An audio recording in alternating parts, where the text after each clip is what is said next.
हमें केवल इस मंत्र के इतने अंश से प्रयोजन है, धाता यथा पूर्वम अकल्पयत। पूरी सृष्टि के उपक्रम को कहकर भगवान वेद कह रहे हैं कि इस कल्पन में भी ब्रह्मा जी ने वैसे ही सृष्टि का विस्तार किया जैसा कि पूर्व कल्प में किया था। तो इसका अर्थ क्या है? हर सृष्टि का विस्तार उसके पूर्व कल्प से किया, हर सृष्टि का विस्तार उसका भी विस्तार उसके पूर्व, उसका भी विस्तार उसके पूर्व, उसका भी विस्तार उसके पूर्व। तो सबसे पहली सृष्टि कब बनी, इसका निर्णय किसी के पास नहीं।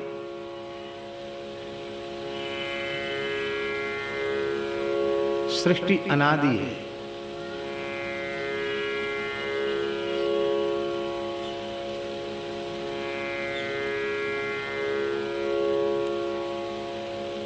और एक विचित्र बात हम आपको बताएं, ये सर्वथा नष्ट कभी नहीं होती।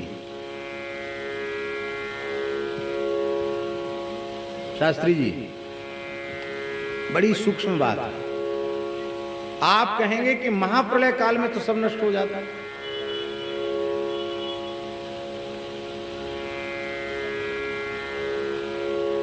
पंचभूत भी तो नहीं रहते। जो नैमित्तिक प्रलय होता है, महाप्रलय, उसमें पंचभूत भी नहीं रहते। तो आप तो कहेंगे सब नष्ट हो जाता है। और भगवान कह भी रहे हैं, अहमेवासमेवाग्रे नान्यत्यत सत्सत परम पश्चादहम यदे तच्च योव शिष्येत सोस्म्य हम।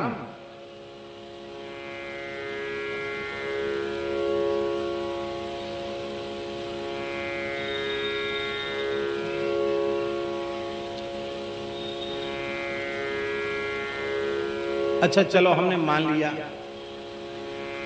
कुछ नहीं बचा, सब नष्ट हो गया। फिर उत्पन्न हुआ कि नहीं हुआ? तो फिर कहां से आया?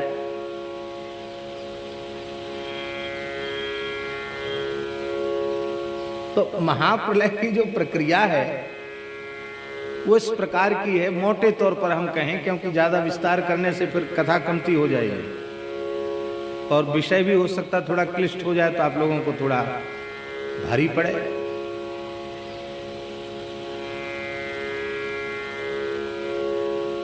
इंद्रादि देवताओं के सहित संपूर्ण सृष्टि, इस संक्षेप में बता रहे हैं आपको, ब्रह्मा जी में विलीन होती है और ब्रह्मा जी भगवान में विलीन हो जाते हैं। और खुलकर कहें तो चेतन जीव और अचेतन प्रकृति जो स्थिति के काल में, सृष्टि के काल में प्रत्यक्ष अनुभूति का विषय बन पा रहे हैं, दिखाई पड़ रहे हैं, वे महाप्रलय काल में भगवान में विलीन हो जाते हैं।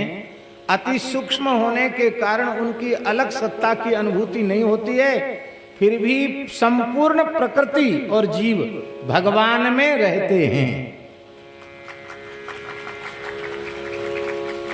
तो भगवान में रहकर भी उनकी सत्ता बनी रहती है और केवल भगवान में ही नहीं रहते हैं। आहा, और अधिक हम उसे सरल करके कहें तो महाप्रलय काल में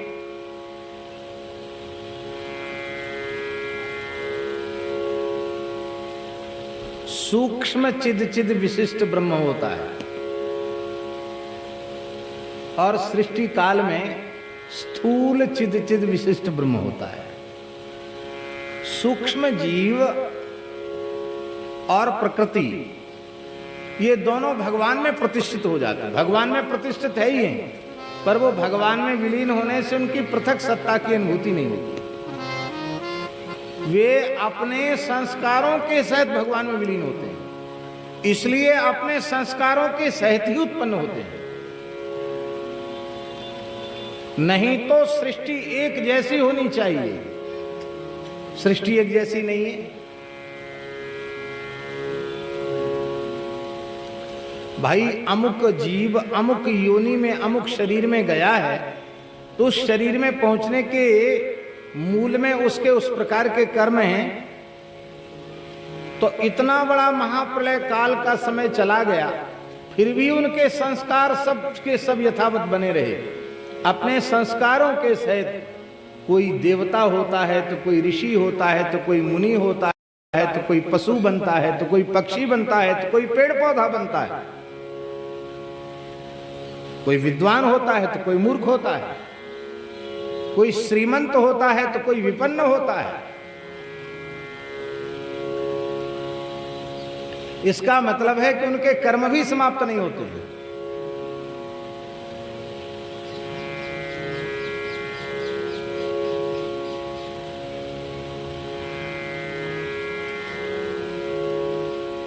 योगियों को, योगी का मतलब वस्तुतः योगी, केवल आंख मूंद के फोटो खिंचाने वाले नहीं।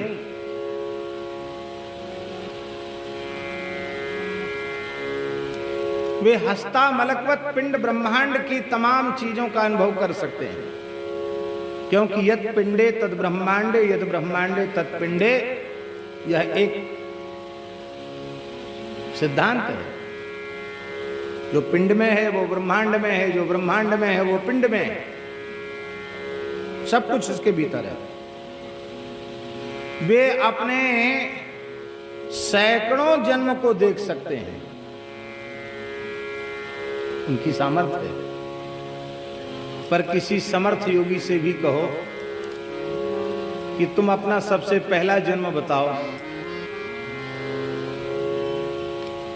तो इस प्रश्न के उत्तर में उसे भी हाथ खड़े करना पड़ेगा। हम अपना पहला जन्म नहीं बता सकते।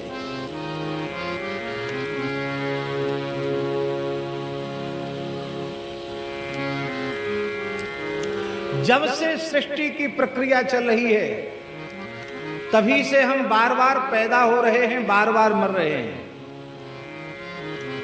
असंख्यों बार पैदा हो चुके हैं, असंख्यों बार मर चुके हैं। कोई ऐसी योनि नहीं है जिसमें हजारों हजारों बार हम न गए हों। कोई ऐसा सुख दुख नहीं है जिसे अनेकों बार न भोगा हो। हम कृतार्थ नहीं हो पाए, हम कृतकृत्य नहीं हो पाए, हम धन्य नहीं हो पाए, क्योंकि यदि हम कृतार्थ हो गए होते, कृतकृत्य हो गए होते, धन्य हो गए होते, तो यह जन्म ही हमारा नहीं होता। हमारा यह जन्म प्रमाणित कर रहा है कि प्रत्येक जन्म में कोई न कोई चूक तुमसे बनती चली गई, और उसका दुष्परिणाम हुआ ऐसे ही जन्म समूह सिरान।